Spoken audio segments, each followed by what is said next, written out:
Hello, it is I, Jane Austen, the celebrated 19th century novelist. In today's video, I wish to converse on the subject of lying.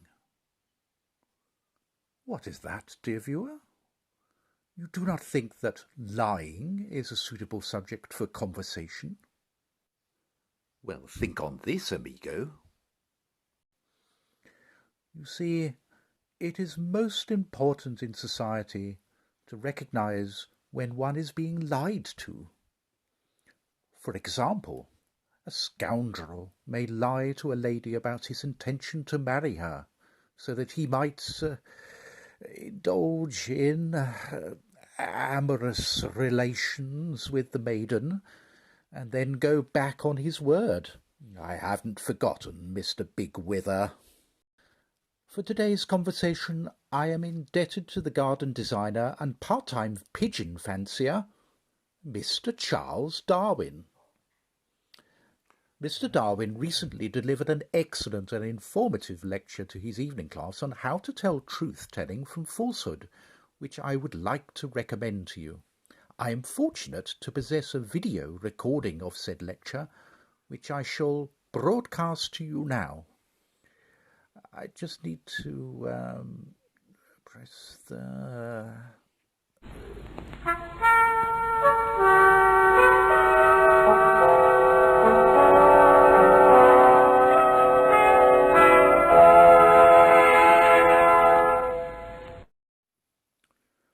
Good evening from the Open University. The first programme in tonight's transmission is in the Sociology Today series. How to Lie Convincingly, with Charles Darwin. Good morning, class, good morning. Okay, settle down please. People at the back, please, can you stop talking amongst yourselves? The lecture is about to begin. Okay, so we'll be carrying on this module, Truth and Lies. And today I shall be giving you some tips on how to convincingly lie. So how can we lie convincingly? Well, a lot of it is to do with the body language. So there are some points I could give you which allows people to tell whether another person is lying or telling the truth. So if they're telling the truth, their story will often be long with detail. Their eye contact will be good. Their breathing will be steady. And their voice will be steady. They neglect to blame outside forces. And they don't touch their noses. When someone is lying, their story will be more likely to be lacking detail. They will not be making eye contact. Their breathing will be a little erratic, and also their voice.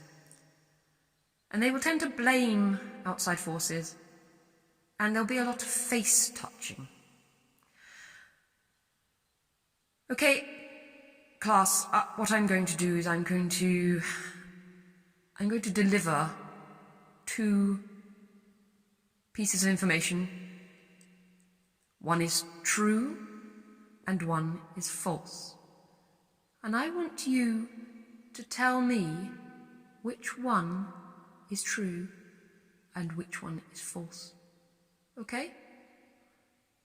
So here is story number... we won't number it actually, we will give it a letter. This is story A. Okay, students, I have some bad news for you, I'm afraid. The director of the university, Philip Graft, he died basically. It's very sad. I'm very sorry to have to tell you. He died. It was yesterday. It was his birthday. He died in a terrible, tragic way. he fell into his own birthday cake. I know some of you are going to be very shocked by this. It was tragic, it was his birthday. Doubly sad for his family, who are really, they were expecting to be celebrating, and it's all gone very, very badly wrong. There was no one else to blame. He simply slipped. I believe he tripped over his own shoelace. It was his own doing. His wife had nothing to do with it. I met his wife. She's a lovely woman, and in fact I saw her last night. It was a terrible scene, I have to say. The body had already been taken away, but I came to comfort the family, and they're all having a very difficult time, I'm afraid, as you can imagine. The sad thing is the birthday cake. Oh my goodness, it looked amazing. It was a cheesecake of sorts. Do you know the saddest part is?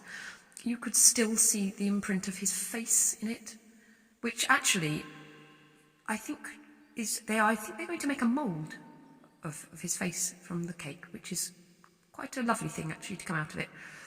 He could have fallen into a jelly, in which case there would be no retrieving the mould. So, but basically, it's tragic, and I'm very sorry to have to deliver this news to you. The university will be continuing as normal.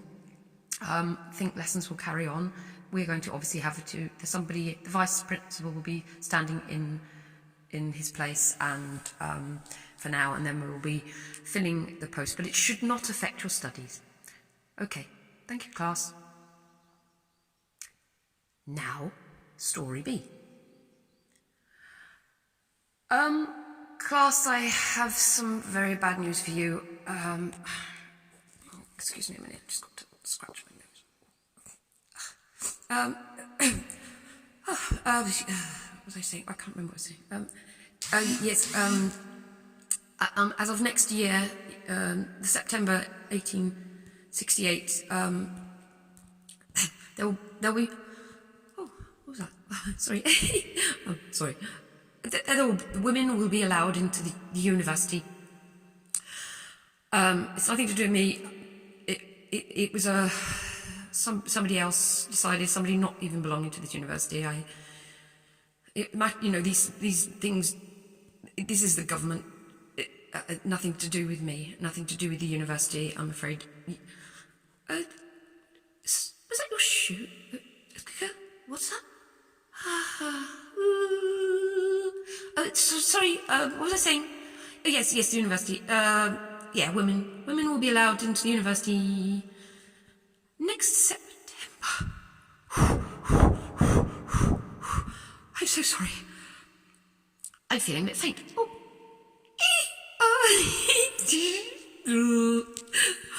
So from next September, women will be allowed in the university. Thank you, class. Okay. Raise your hands. Which story was true?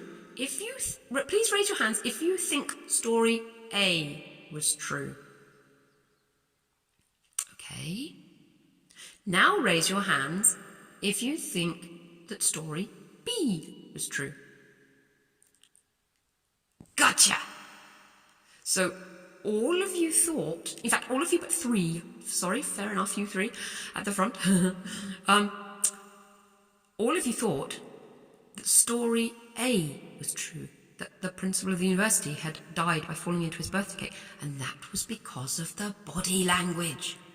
In fact, believe it or not, story B is true. Women will be allowed into the university next year. I'm sorry. Yeah, all right, settle down. Okay, we can talk about it. Right, okay, so anyway, but the point is, you couldn't tell that it was the truth because I behaved as though it were a lie. Okay, class, I think we're going to have to finish the class for today until you calm down. I think you need some time. Thank you very much. Okay, lecture over now. Thank you, bye. We seem to have a technical problem. In the meantime, here's some music.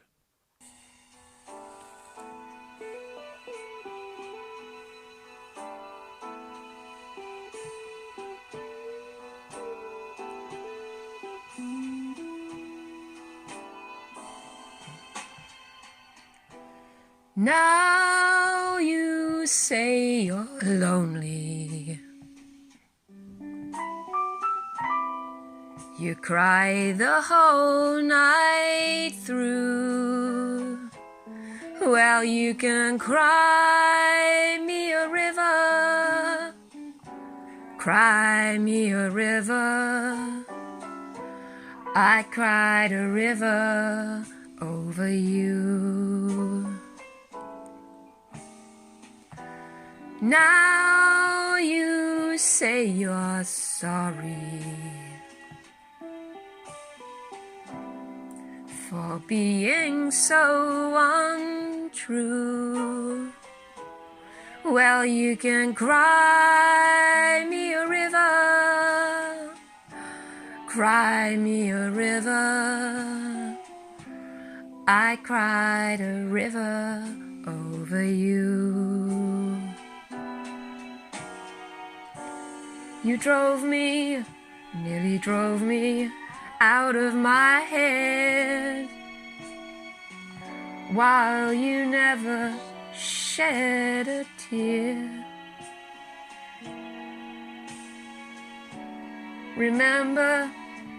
I remember all that you said. Told me love was too plebeian.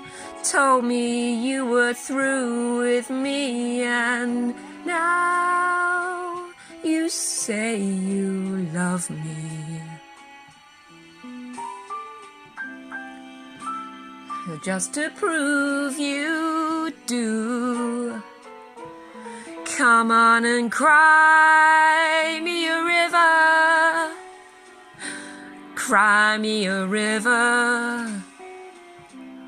I cried a river over you.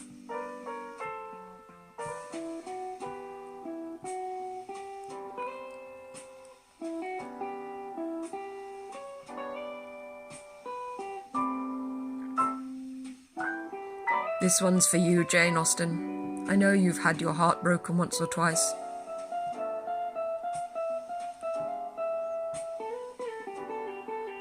I have not had my own heart broken, but I will cry a river for you, Jane Austen.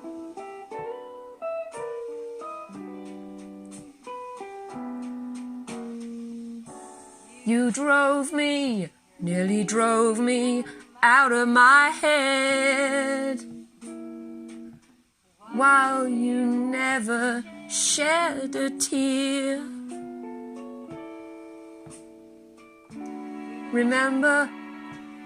I remember all that you said. Told me love was too plebeian. Told me you were through with me. And now you say you love me. Well, just to prove you do, you can cry me a river. Cry me a river. I cried a river over you. I cried a river over you. I cried a river over you. I cried a river over you.